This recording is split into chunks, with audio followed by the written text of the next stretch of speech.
이 시간 주신 주님의 말씀을 함께 보시겠습니다. 요한복음 11장 17절에서 27절까지의 말씀입니다.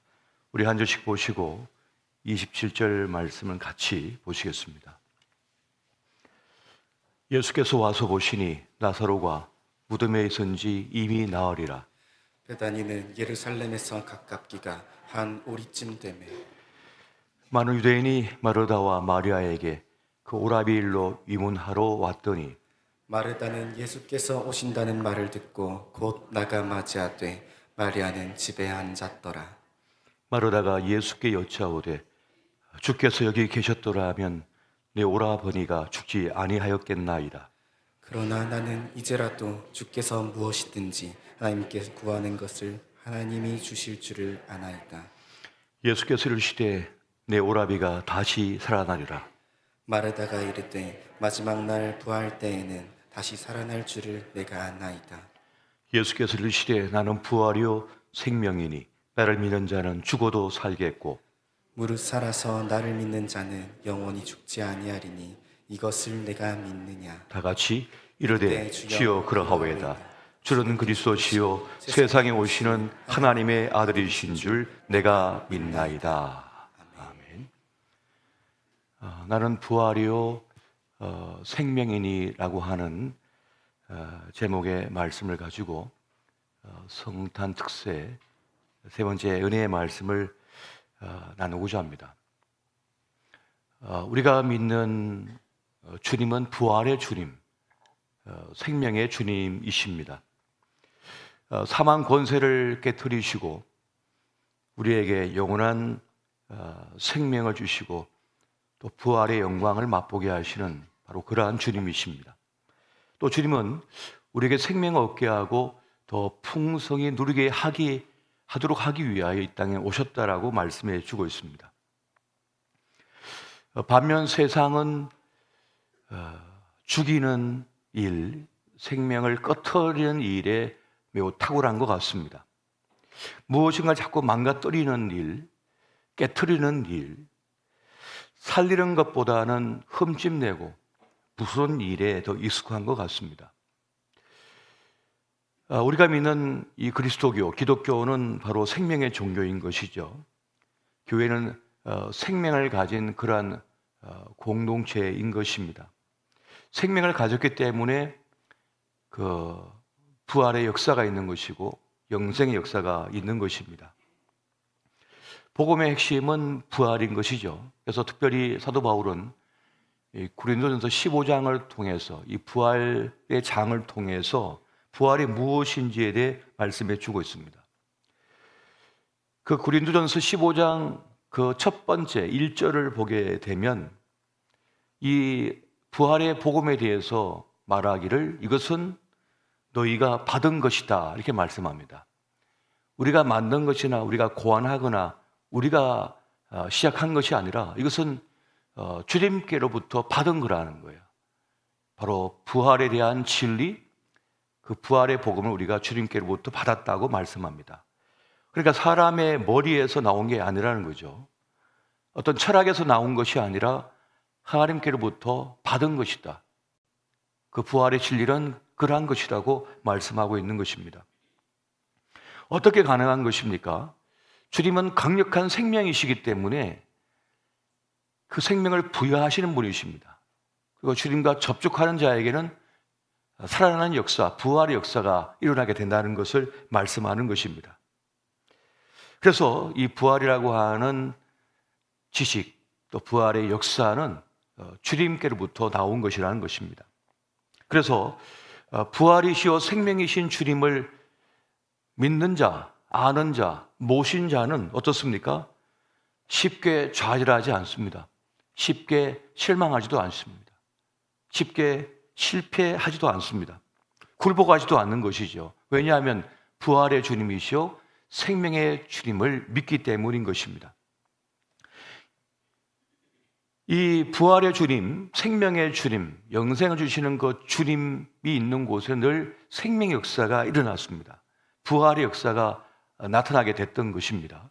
그래서 오늘 본문의 말씀에서 일어난 사건, 죽은 지 나흘이나 되어서 썩은 내가 나는 이 나사로가 살아난 이 사건도 결국은 무엇인가 하면 부활의 주님께서 그에게 찾아와 주셔서 나사로야 나오느라 라고 말씀하시면서 선언하셨기 때문에 그에게 생명의 역사, 부활의 역사가 나타나게 된 것입니다. 우리 예수님께서는 앞서 말씀드렸던 것처럼 우리에게 생명을 주시고 더 풍성히 누리게 하기 위하여 이 땅에 오신 것입니다. 그래서 오늘 그리스도 예수의 사람 된 우리 또한 생명을 살려내는 일에 집중해야 하는 것입니다. 구약에 보면 그 성경에서 흘러나온 그 생명수가 흘러가는 곳마다 하나님의 구원의 큰 역사, 생명의 역사가 나타나는 것을 말씀해 주고 있습니다. 죽었던 나무들이 살아나고 죽었던 풀들이 다시 돌아나고 염전으로 변했던 그 땅이 다 옥토로 바뀌어지는 역사가 나타나는 것을 상징적으로 말씀해 주고 있습니다. 그 생명의 강물이 가는 곳마다 물고기가 살아나고 동식물들이 살아나는 역사가 일어난다는 것입니다.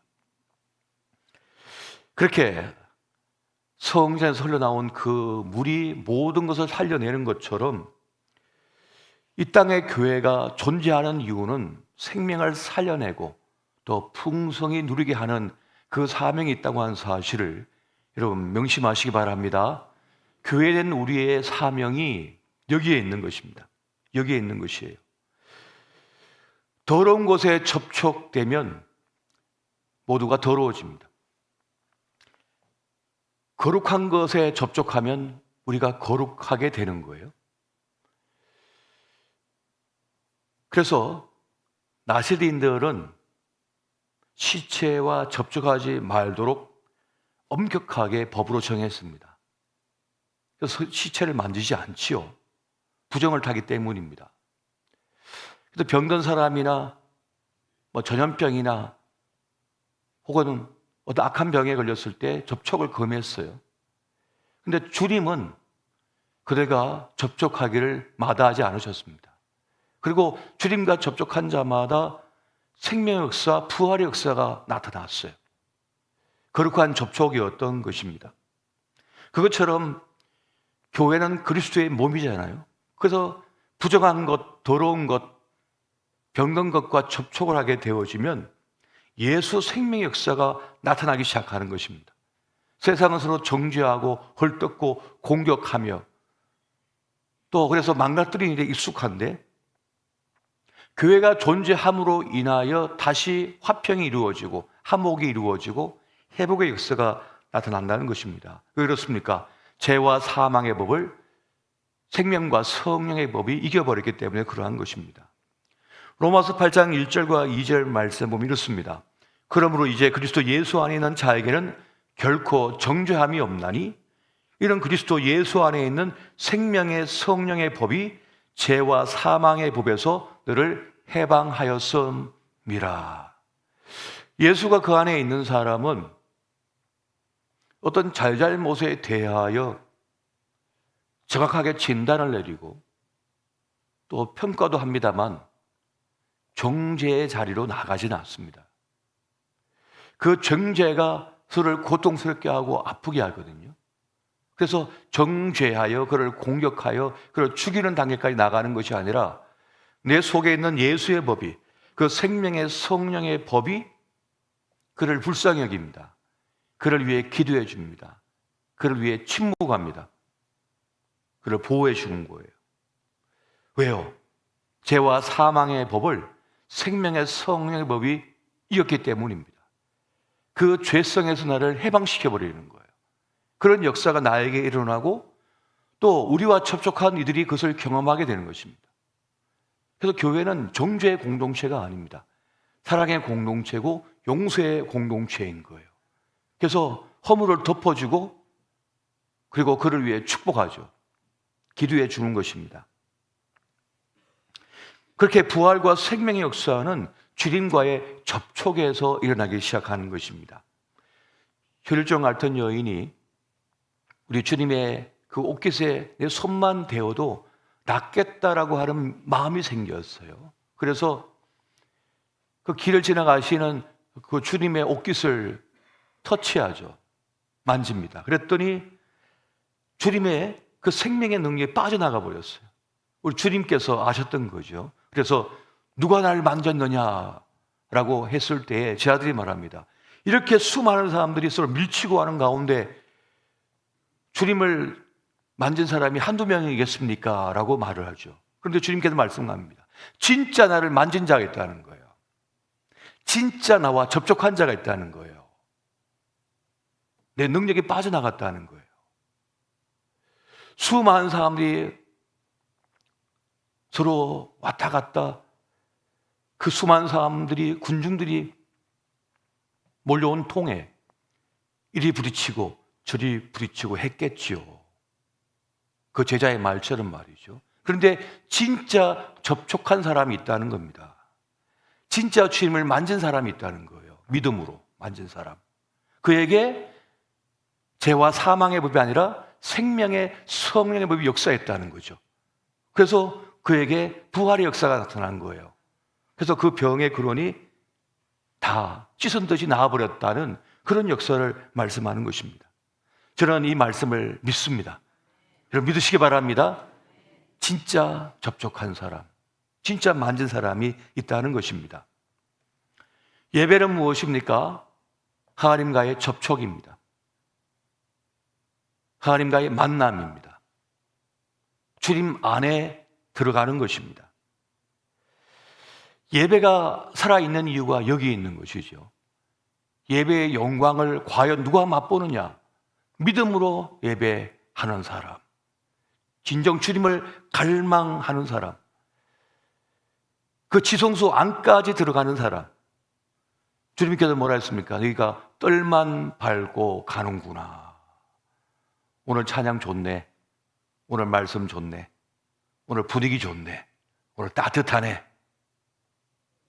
마음이 평안하네. 그리고 가요. 뜰만 밟고 가는 거죠.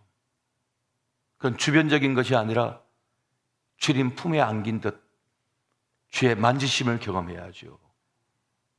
간혹 그런 간증을 하는 분들이 있습니다. 주님 앞에 간절히 기도하고 있는데 마치 누가 나를 품에 안은 듯 내 머리를 만지고 갔어요. 내 어깨를 만지고 갔어요. 그 눈을 떠서 보니까 아무도 없는데 저를 만진 것 같아요. 그런 경험을 말씀하는 분들이 계십니다. 예배는 하나님과의 거룩한 접촉인 것을 믿으시기 바랍니다. 주님 안에 지성소에 들어가 예배하는 자에게 하나님의 역사를 경험하는 거죠. 성령의 충만한 역사, 말씀의 신비를 경험하는 것입니다. 그리고 그 베델의 역사처럼 하늘 사닥다리가 내려와 가지고 천사가 오르락 내리락 하는 것이죠. 그래서 우리가 바쳐드리는 그 기도를 가지고 하나님 앞에 올라가는 거죠. 그런 것을 경험하는 것입니다. 너 오라비가 살아나리라 라고 주님께서 말씀하셨어요. 살아날 것이라고 말씀하십니다. 그러면서 뭐라고 했습니까?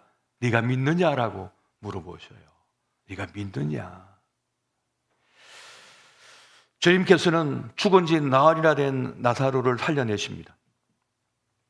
모두가 끝났다고 말하는데 결론을 내렸는데 주님은 끝난 게 아니래요.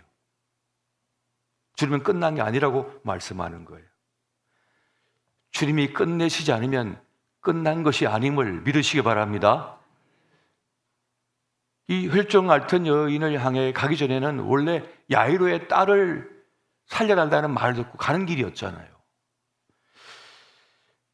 그 야이로의 집에 도착했을 때 사람들은 말합니다. 선생님을 괴롭게 하지 마라. 이미 아이가 죽었다. 끝났다라고 이야기를 하고 있습니다. 또 주님은 뭐라고 했습니까? 아이가 잔다라고 말씀하셔요. 주님께는 모든 게 자고 있는 거거든요. 죽은 자도 자는 것입니다. 주님께서는 그 아이에게 가셔서 달리다 쿰이라고 말씀하죠. 소녀야 일어나라 라고 말씀합니다. 그 말이 들리자 그 아이가 일어서 버렸어요. 살아나 버렸습니다. 주님께서 끝났다고 하기 전까지는 끝난 것이 아니라는 것입니다. 시작하신 분도 하나님이시오, 끝내시는 분도 하나님이신 줄 믿으시기 바랍니다. 주님께서 끝낸 것이 아니면 끝난 것이 아니라는 것입니다. 베드로가 3번이나 주님을 부인하고 도망쳤습니다. 저주까지 하고 도망갔습니다. 베드로는 생각했습니다. 난 끝났어. 난 이제 끝이다. 나는 소망이 없다. 주변 사람들도 그랬을 겁니다. 베드로는 끝났어. 베드로에게는 없어. 베드로는 없는 거야 라고 말을 하죠. 근데 주님께서는 다시금 베드로에게 기회를 주시죠. 내 양을 먹이라고, 내 양을 먹이라고 말씀하시면서 그를 더 위대한 사도로 사용하십니다. 주님께서 끝내시기 전까지는 끝난 것이 아니라는 것입니다. 주님께서 베드로를 다시 회복시켜가지고 다시 부활시킨 거예요. 다시 살아나게 하셨던 것입니다. 누가 반대하고 누가 거부하고 말해도 소용없습니다. 자기 스스로 자기가 끝났다고 말해도 소용이 없습니다. 주님께서 쓰신다는데요. 주님께서 하신다는데요. 아무도 막을 자가 없는 것입니다. 주님께서 여시면 닫을 자가 없다고 그랬어요. 주님께서 닫으시면 열 자가 없다고 그랬어요. 주님께서는 베드로를 닫지 않으셨습니다. 다시 나가게 하셨던 것입니다. 우리는요, 가끔씩 자꾸만 하나님 자리를 넘봐요. 하나님 자리를 넘봅니다. 그래서 이 교회 끝났어. 저 사람 끝났어. 소망 없어. 라고 단정 지어요. 언제 하나님으로 등극하셨어요? 언제부터 하나님이 되셨습니까? 우리는 하나님이 아닙니다. 오직 하나님만이, 우리 주님만이 부활이시요 생명이신 줄, 알파와 오메가이신 줄 믿으시기 바랍니다. 주님께 달려 있는 것입니다. 하나님은 말씀하셨어요. 내 영광을 나는 뺏기지 않는다라고 말씀하셨어요. 누구도 내 영광을 뺏을 자가 없다고 말씀하셨던 것입니다. 모세는 누구보다 가나안 땅에 들어갈 자격이 있는 사람입니다. 모세는 여러분도 아시다시피 혼자서 지팡이 하나 들고 이집트의 바로를 만나서 1대1 승부를 벌였습니다. 10가지 재앙을 일으켜서 출애굽을 시키고 홍해를 가르고 광야 40년 길을 지났어요. 그 백성들의 원망과 불평과 반역과 수많은 폄하하는 말들 속에서 흔들림 없이 그 이스라엘 백성을 가나안 목전까지 데려갔습니다. 누구보다 자격이 있는 사람이 모세 아닙니까? 가나안 땅에 들어갈 자격이 있는 사람이 말이죠. 근데 주님께서 말씀하기를 여기까지다. 느부산에 올라가서 딱 한 번 가나안 땅 보고는 죽었어요. 거기까지였던 거죠. 끝내시는 분은 하나님이신 겁니다. 마무리하신 분은 하나님이신 것입니다. 내가 아닙니다. 우리가 아닙니다. 주님께서 여시고 주님께서 닫으시는 거예요. 하나님의 몫입니다. 하나님의 역사인 것이에요. 그것처럼 우리 생명의 주님, 부활의 주님은 우리의 생명의 주권자이신 거예요. 주님은 그렇게 우리를 살리는 쪽으로 모든 것을 계획하시고 뜻하시고 나아가셨습니다. 그래서 교회의 모든 사역의 방향도 어떻게 해야 됩니까? 살리는 쪽으로 가야 돼요. 살리는 쪽으로 가야 됩니다. 어떻게? 용서하는 쪽으로 가고 회복하는 쪽으로 가고 바른 길을 가는 쪽으로 자꾸만 모든 걸 구성하고 나가야 되는 것입니다. 우리는 부활의 일꾼이요 생명의 일꾼이신 줄 믿으시기 바랍니다. 내 자녀를 살려내실 분, 우리의 가정을 살려내실 분, 회복시킬 분, 생명을 얻게 하고 더 풍성하게 누리게 하실 분, 그분이 바로 우리 주님이십니다. 그래서 자꾸만 그 주님을 모셔드려야 돼요. 자꾸만 우리 가정에 모셔드려야 되고 우리 자녀의 마음속에 모셔드리게 해야 돼요. 자꾸만 주님을 모시게 해야 돼요. 내 모든 판단, 내 모든 결정, 내 모든 방향에 주님을 모실 수 있어야 돼요. 주님과 함께 할 수 있어야 된단 말이죠. 그래서 믿음의 아버지인 아브라함부터 이삭, 야곱의 이어지는 모든 그 믿음의 구도 속에서 일어났던 수많은 것 중에 하나는 뭡니까? 항상 단을 쌓고 주님께 감사하고 주님과 함께 동행하는 그런 삶의 믿음의 구도였던 것입니다. 그래서 여러분 가정에 가장 행복한 일, 좋은 일이 있을 때, 가장 힘들고 아픈 일이 있을 때, 슬픈 일이 있을 때 주님을 모십시오. 모셔드리십시오. 주님께 아뢰시고 주님께 감사하시고 주님께 하소연하시고 주님께 구하시고 주님과 함께하는 한, 주님을 모시고 사는 한 하나님의 부활의 역사와 생명의 역사가 함께할 줄 믿습니다. 주님은 그러한 부활의 주님으로, 생명의 주님으로 지금 우리에게 오시고 계시는 것입니다. 그리고 우리는 그분을 진정 모셔야 되고 함께해야 될 것입니다. 이 은혜가 함께 하시기를 예수 이름으로 축원드립니다.